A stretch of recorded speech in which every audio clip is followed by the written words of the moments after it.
good morning, everyone. This is Jeff from Ctrl+C. Um, what do we have for you today? And with me, rather, no, with me is Rhea Vargas of RheaVargas.com. Say hi, Rhea. Hello. Good morning, Hi. everyone. Yeah. So last webinar, no, Rhea, no, last webinar we had a number of requests and a number of excellent feedback. Magandang feedback ng webinar, no. Ikaw, how was your experience ng webinar? So far, so good. Although, naramdaman ko yung pagkabitin. Bitin Biten, siya. no? Biten siya. So, what we're going to do Oo. today, Parang and in there's a lot. the past few days, or in the next Yeah, go few ahead. days, yeah, what we're going to do today and in the next few days is we're going to schedule or we're going to release what we call pocket webinars, diba?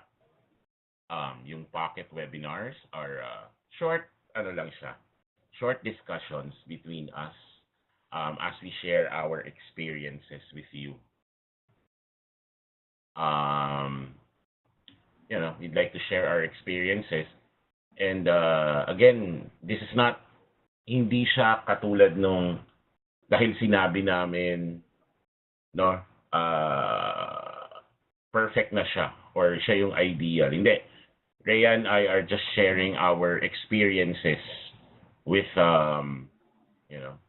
with what we've done in the world of digital entrepreneurship, hoping that you guys could also benefit from, what we've experienced. So if it works for you, good. If it doesn't, share your experiences with us para, we can definitely do better. So, before we start, Rhea, could you tell them ano yung experience, gano'n ka nakatagal, where you started with your digital entrepreneurship career? Para lang doon sa mga hindi nakapanood or nakarinig ng webinar natin. Ayun. Well, I started in this career actually accidentally, and I've been in this industry for more than 2 years, like 2 years and a few months.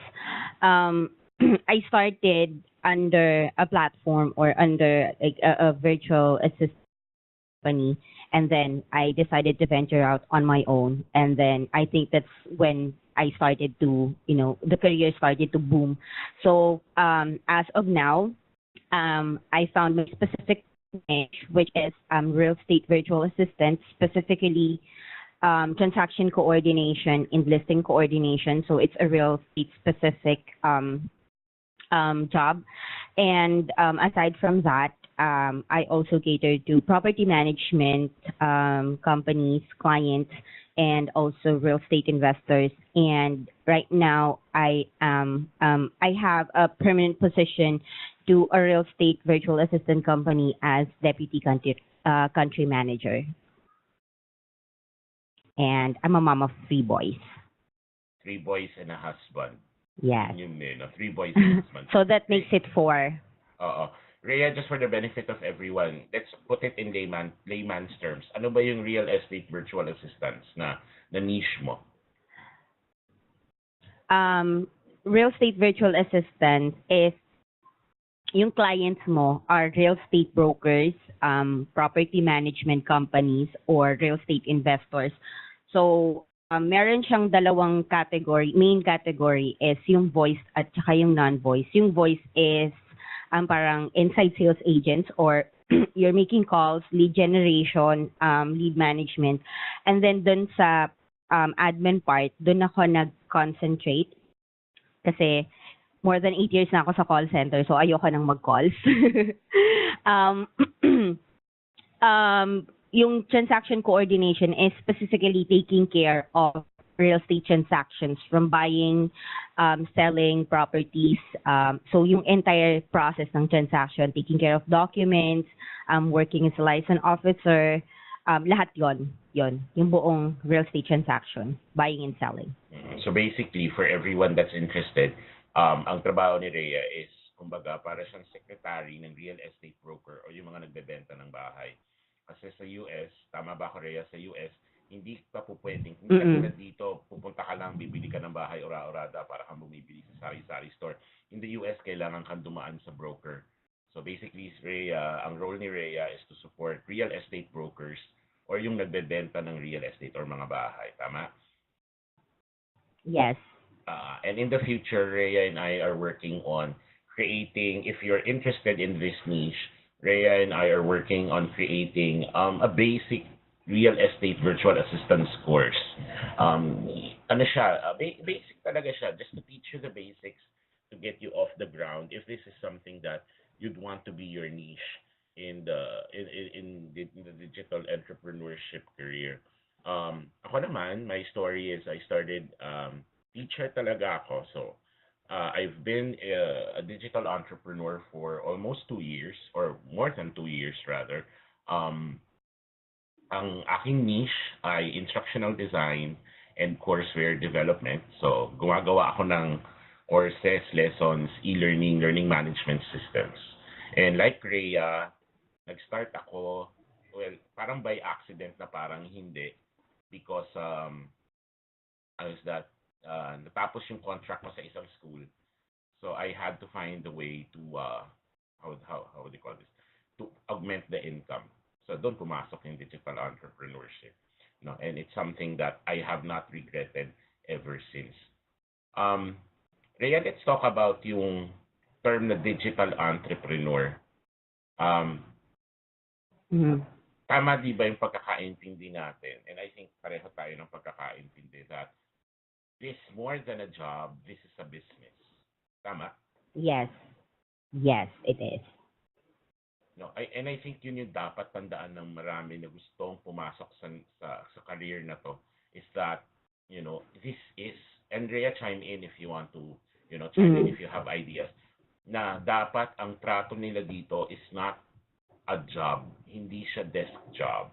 Hindi rin siya itratong office job, more than talagang negosyo, no? Bakit kaya Rhea? Bakit dapat ganon yung thinking ng mga tao? Yeah. Kasi I started to realize that kasi I've read somewhere. Actually, it's a real estate book that I purchased. This is more than just a job. I mean, this is not really a job. Kasi if you think it as a job, parang okay na sumusweldo ka, tapos natapos mo yung task mo, and then susweldo ka at the end of your cut-off, yun na, okay na. So, there's no, parang there's no pressure for you to improve yourself. As long as na nagagawa mo yung dapat mong gawin, okay ka na and settled ka na doon.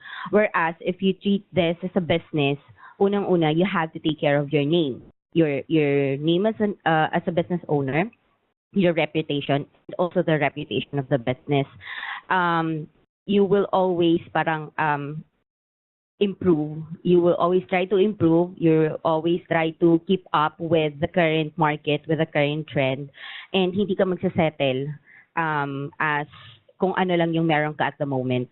So, this is really a business. Kasi if you settle, mapag-iiwanan ka kasi ganun ka, napakabilis ng changes sa technology and napakabilis ng improvement. So you really have to keep up kung sa changes. So it's really a business. You really have to ayun, paulit-ulit ako, keep up. 'Yon. Oo, kasi may investment na kailangan dito. May investment na kailangan kang ilabas. So it's a business. And ano siya di ba Rhea, ang thinking ng tao kasi pag nandito ka para siyang disillusion yung tao na ang kada project ay permanente. Hindi. No? Ang bawat project ay hindi permanente. And yung susunod mong project is dependent kung gaano ka kasipag. No? Kaya sa negosyo, you have to invest in yourself and then you have to invest in the work that you do. Hindi siya katulad ng opisina na may security of tenure. Dito wala. Ang ikagaganda ng buhay mo rito is dependent kung gaano ka kasipag, gaano kalaki yung investment mo sa sarili mo and the hardware that you use, and your quality of work. Reputasyon talaga ang labanan sa digital entrepreneur, sa freelancing. It's all about your brand and the brand of work that you do. Yes. Sige, go ahead. Yeah, let me just add that clients come and go. Walang super permanent na client. Although there are clients that would stay with you longer. Like I had clients that stayed with me for 2 years, for a year. Clients come and go and dependent sa'yo kung paano mo alagaan yung business mo, kung gaano katagal magsa-stay yung clients mo or kung gaano ka sila kadalas babalik if it's a per project basis. So, ayun. Totoo yun. At kung gaano kabilis kang makakakuha ng bagong kliyente. Kasi ako, fortunately for me, pareho tayo. Nagkaroon tayo ng kliyente for years, tapos mawawala. Ako siguro ang longest wait time ko na was 2 weeks. Actually, mahaba pa yon, pero kasi bago-bago pa lang ako nun. Yun ang pinakamahaba kong wait time. It's 2 weeks. Pero actually, kung maganda na talaga yung inyong reputation, like right now, and I'm sure Rhea is getting this as well, hindi mo na kailangang maghanap ng kliyente. They will actually come to you. Kasi word will go out kung gaano kaganda yung trabaho mo. Now, Rhea, let's talk about yung pag-transition to the digital career. Pag-usapan natin to kahapon in the webinar. And it's true. Number one, talagang everyone is going digital. Everything is going digital. Sabi nga dun sa isang webinar namin, everything is found on the net. And if you do not know something, it's actually your fault. It's a sin. Kasalanan mo kapag hindi mo alam ang isang bagay. Kasi everything is on the net. Sobrang lahat na re-research na. Ikaw, Rhea, what made you stay? Ano yung mga perks na hanggang ngayon nagte-telecommute ka pa? Or nag-freelance ka pa? Ano yung mga perks na na-experience mo? Aside from working from home, later ko lang siya na-realize kasi I started in this field accidentally. So, I resigned from my previous job. Pero yung dapat na plan is hindi natuloy. So, someone introduced me to this career, no? Ang perks na na-realize ko is, unang-una, which is very common, you're working from the comfort of your home, especially with the recent what do you call this, yung mga recent earthquakes.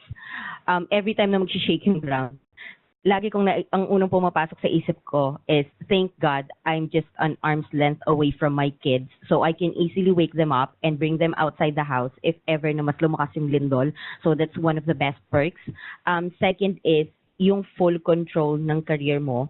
Like, kaya mong pabilisin or pabagalin yung progress mo as an entrepreneur. It depends kung paano mo lang hahawakan yung career mo, kung anong gagawin mo. Just to compare it with my previous jobs, more than 8 years akong nasa call center, and with the 8 years of me staying in that field, it's parang ang pinakamataas lang na naabot kong position is 1.5. Hindi pa ako umabot sa second level support. So unlike here, in just a span of 2 years or so working in this field, a company entrusted me the position of a deputy country manager, managing the entire business in the country. So, yun, ganun siya kabilis. And ganun kadami yung natutunan ko in just the span of 2 years just because I did what I think I need to do. Kasi pag working in an office, parang meron kang limit kung ano lang yung ibigay sa'yo or kung ano lang yung available, yun hanggang doon ka lang. And it's really hard for you to step up kasi kailangan mo pang hintay mag-resign, mamatay, or ma-promote yung nasa taas mo or something like that. Ayun, yun lang. Yun yung nakikita kong pinaka malalaking benefit. And we're telling everyone this na it's based on our experience. Pwedeng sa inyo or to the people listening, pwedeng sa inyo mabilis yung sa office. Mas maganda yung office environment. And there's no problem with that. It's just that from our end, mas nabilisan and mas gumanda yung options namin because we decided to go really and to establish ourselves as business people. And Rhea, I think will agree with me, no, Rhea, yung bilis talaga ng pag-angat mo, whether it's position-wise, whether it's financial-wise, yung bilis ng pag-angat mo at yung bilis ng pagbagsak mo is highly dependent on you. Sobrang nakadepende siya kung gaano ka mag-i-invest sa sarili mo, gaano ka mag-i-invest sa tools mo, at kung gaano ka kasipag. Yun yung caveat or yun yung catch sa pagiging digital. Sipag ang puhunan dito. So, sipag at disiplina, no? Correct. Lalo na sa telecommuting pa lang matitest na yung disiplina nyo kasi iba ang challenge ng pagtatrabaho sa bahay, no? Iba siya eh. Ano yung naging challenge mo doon, Rhea? Diba? Ano yung mga kailangan, yung telecommuting kasi nakaka-excite, diba? Nakaka-excite magtrabaho sa bahay. Oo. Yung gigising ka, hindi ka maghahanda. Pero marami siyang challenge. Sa traffic. Like, ano yung mga challenges na madadaanan nila? And I think ito totoo yun. Number one, kailangan, if you are going to work from home, kailangan kayong maging disiplinado. Discipline is something very big. No, Rhea? Ano sa tingin mo? Yes. Challenges, madami. Unang-una, you need to prepare everything on your own. Like sa office na naka-ready na lahat, computers mo, your chairs, your table, lahat naka-ready na sa'yo, upo ka na lang. And everything that you need is parang i-hand over na sa'yo.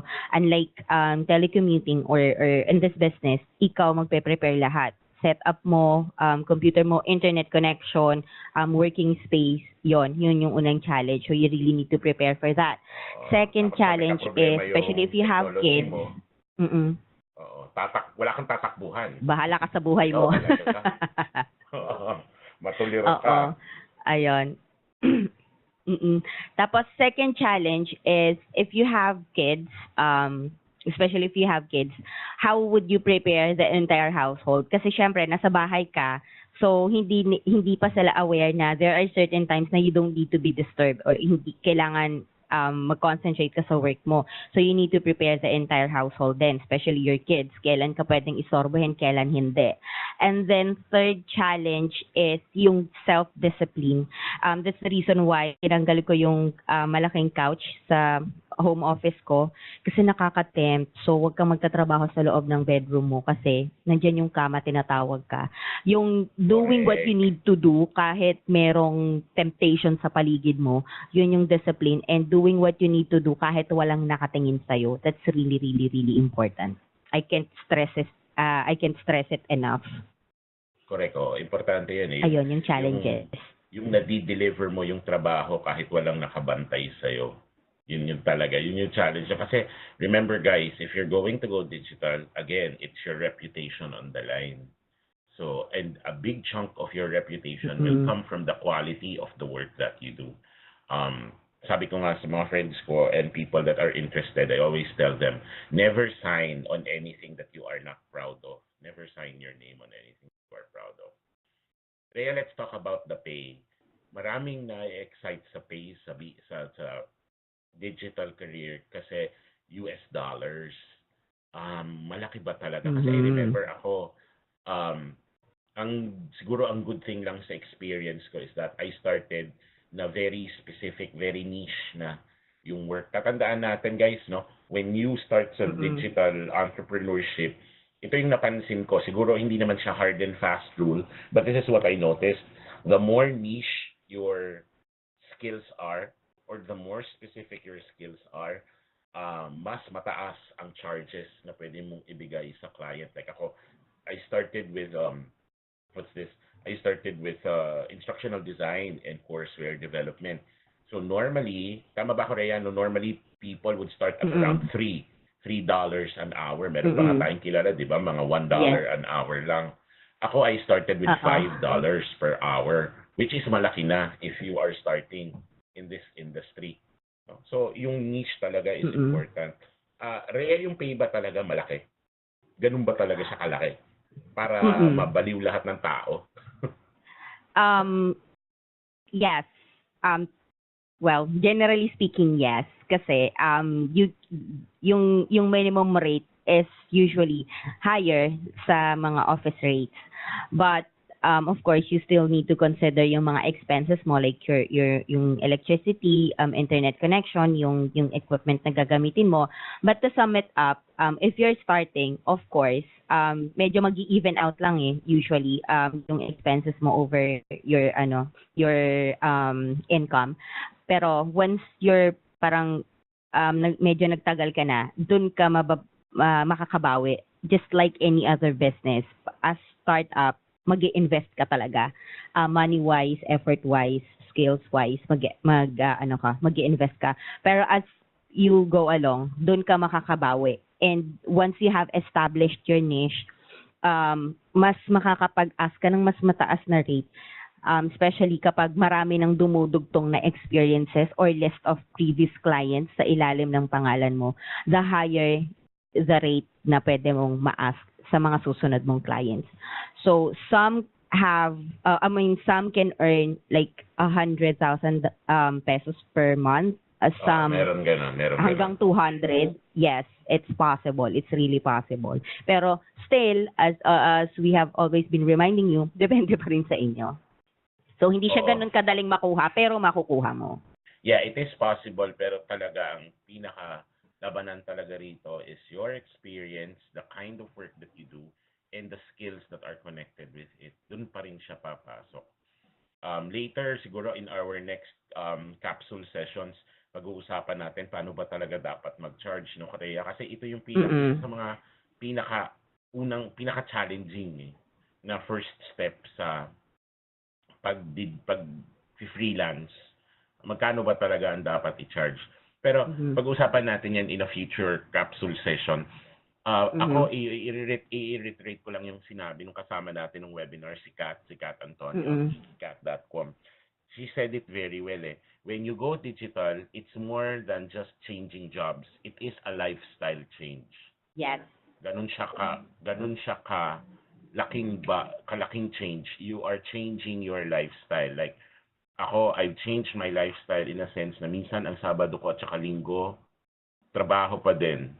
Kasi sa office, alam mo, pwede kang mag-break kasi babalikan mo siya ng Lunes, okay na Pero pag digital entrepreneur ka, talagang lahat ng opportunity, lahat ng oras, talagang kung pwede kang kumuha ng kliyente, gagawin mo Ikaw, Rhea, what changes in your lifestyle has happened nung nagsimula kang mag-digital?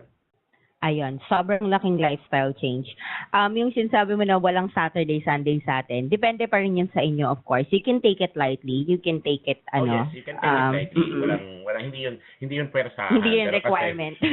Pero kasi like, kami kasi ni Rhea, mukha kaming pera, no joke. Kasi, kasi talagang... We're not getting any younger na kasi. So, palapit na yung retirement, pag kailangan ng paghandaan. So, kailangan go na to. No, pero kasi, di ba, Rhea, you'll agree with me, minsan, Sabado, Linggo, dun pumapasok yung kliyente. Yeah. Oo, may kakuha ka kliyente, interview, 2:30 na madaling araw. Ganun ba? So, yun yung point ko na, yung mga times na akala mo pahinga mo na, pag nagsimula ka dito, what I'm saying is, pag nagsimula ka na sa career na to, iisipin mo sayang yung oras. Pero that's a challenge. It's all up to you kasi then isa din sa mga dangers ng going digital is spreading yourself too thin. Yung masyado ka ng maraming ginagawa. And we'll talk about the challenges in the next capsule. But Rhea, ikaw, what were the lifestyle changes? I'm sorry? Ano yung mga lifestyle I changes? lost you there. Yeah. Yung mga lifestyle changes nung nag-digital ka na. Ayun. Before kasi, when I was working, technically, paycheck to paycheck lang talaga yung buhay ko. Like, sa sweldo, gagastos, tas walang natitira. So, when I started here, yon yung unang-unang nabago. You learn how to save kasi alam mong hindi permanent yung clients mo. Hindi siya pwedeng magtagal for years. So, nandun yung possibility na clients come and go, as I've said earlier. So, unang-una, you will start to learn how to save and to manage your finances ng mas maayos, and you learn to invest. Second is, after work, pwede kang ayain ng friends mo kung saan-saan or ng colleagues mo, like magkape, mag-restaurant. Ngayon, hindi ko na siya nagagawa. Not because walang nag-aaya sa akin, but because I don't want to na. So, yun yung mga yung lifestyle change. Sorry, ayain kita next time. Balik tayo. Magkatrabaho rin lang tayo. Hindi tayo mag-uusap. Oo, sa mga co-working spaces, 'di ba? Pero 'yon, may nag-e-area pero ang iniisip ko kasi, natatamad na akong lumabas. Unlike before, parang ngayon allergy na akong lumabas kasi hindi na ako sanay sa traffic. Ayun, tapos third is parang lagi kang ready sa lahat. Sa work mo pa lang, sa setup mo, lagi kang nag-iisip ng backup kahit sa personal life mo. So parang yung work style mo, na-adapt mo siya pati sa personal life mo. Um, Ayun, since business nga siya, hindi siya permanent. So lagi kang ready sa lahat ng pwedeng mangyari. Hindi lang sa work mo, pati sa personal life mo. Like yung paglo-look forward mo. Kasi if you have a job and it seems permanent, nagiging complacent tayo eh. Nature natin yan as human. Nagiging complacent tayo na, ay may trabaho naman ako, okay lang yun, susweldo naman ako sa susunod na cut-off, okay lang yan, kahit mangutang muna ako, bayaran ko na lang next Oo, month. kasi may Ganyan. darating eh. May darating Unlike na kung pera. nasa oo, may darating, may ine-expect kang sure na darating talaga. Unlike here, magiging ready ka lagi. I am ready, hashtag. So, yun yung isang pinakamalaking lifestyle change sa akin. How did you prepare your family, Rhea, na mag-digital ka? Kasi yun, guys, isa yun sa mga dapat nyo ring pagpaliwanagan kung ano yung magiging role nila in your digital career. Kasi lalo na kung kayo ang breadwinner tapos you're going to change to being digital. In our next capsule sessions, pag-uusapan namin yung transition. But you also have to prepare the people around you. Kailangan nyo silang sabihan, wag kayong maingay, wag nyo akong aabalahin, wag nyo akong kakatukin. Ano pa, paano mo prepare yung mga anak mo, tsaka si yung panganay mo, si Mayor? Yung panganay talaga. Well, unang-una, designate a specific place kung saan ka magtatrabaho para alam nila na yung specific corner na yun for you. Not necessarily naman na magkaroon ka ng designated room, pero if you can, try to have one. Para alam nila kung saan yung area na medyo off-limits sila. And then, make them aware na during these hours, you cannot be disturbed. Kasi although kaya ka nga nag-work sa bahay to spend more time with your family, of course, you still need to allot a specific time para sa work mo na hindi ka may istorbo. Especially if your niche is on the creative side, isang pitik lang, pwede kang ma-distract at mawawala yung buong train of thought mo. And wala na. Ang hirap nang bawiin. So, yon, let them know, discipline them. Siguro sa mga una, mahihirapan silang mag-adjust. Pero as you go along, masasanay din sila just like my kids. Kapag nakalock na yung door ko and up na yung sign na do not disturb, kahit hindi marunong magbasa yung mga anak ko pa, kasi 3 years old pa lang yung youngest ko, alam na niya na kapag nandun yung sign na yun, na ganun yung kulay, I cannot be disturbed. No one can knock at my door. Ayun. So just prepare them. Kung kailangan mo i-discipline yung sarili mo in this work, you need to discipline also the people in the house. People in the house. And also, I think it's also important, Rhea, and I think you'll agree with me, na you also discuss the finances of this work with everyone in the home, lalo na kung breadwinner ka. Kasi people may think, you're earning dollars, ang laki. Guys, remember, you may be earning dollars, pero sabi nga ni Rhea, yung gastos mo sa kuryente, sa internet, sa hardware, plus, babayad ka ng sarili mong buwis. Magbabayad ka ng sarili mong SSS. Yes. Magbabayad ka ng sarili mong PhilHealth. No? Baka nakakalimutan natin yon kasi Pag-ibig. Pag-ibig. USD, malaki yung pera. Remember, meron tayong mga obligations in the government and hindi yun kinukuha pag nakakakuha tayo ng pay. So it's also our responsibility to tell everyone around us na, guys, I may be earning this much, but we also have to remember na hindi yun lahat mapupunta. So, sabi nga ni Kat, ni Kat Antonio, if you remember, Rhea, sabi ni Kat, ideally talaga, before you start, you don't let go of a day job, kuha ka lang ng part-time na work, and then start saving. Save. Importante yung saving kasi pag wala nun, tandaan natin, clients nga come and go, as Rhea says, hindi siya permanente. And, yun yung dapat nating tandaan.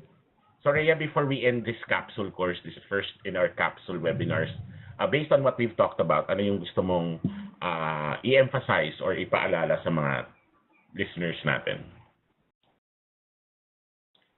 Um, hello? I think I lost you there. Yeah, I'm here. Can you hear me? Ayun. Ano yung Yes, gusto I mong can hear you now. i-emphasize sa audience natin based on what we've talked about today before Ayun. we end this capsule? You might be overwhelmed dun sa very short discussion namin. Alam ko medyo overwhelming and there are parts na medyo scary. Pero yun lang. This is not a walk in the park. So you really need to make sure that you are ready if you want to be in this field. Kasi well, pwede namang mag-back out, pero sayang naman yung invest mo, mag-start ka, and then you will back out. So you really need to assess yourself. If this is really for you, kasi hindi lahat ng tao. This is not for everyone. So, ayun lang. Assess yourself, like honestly assess yourself if this is something that you wanted to go into, or kung mas gusto mo yung komportableng life being employed. Ayun. Yun lang. For now, yun lang muna. Yeah, thanks, Rhea. So yun yung advice namin for this capsule course. Watch out for our next capsule courses where Rhea and I will continue talking about the transition to the digital lifestyle and what we all need to remember when we do that move. Again, this is Jeff in behalf of Rhea Vargas, and this is Ctrl+C. Take control of your career. Thank you, everyone. Good morning.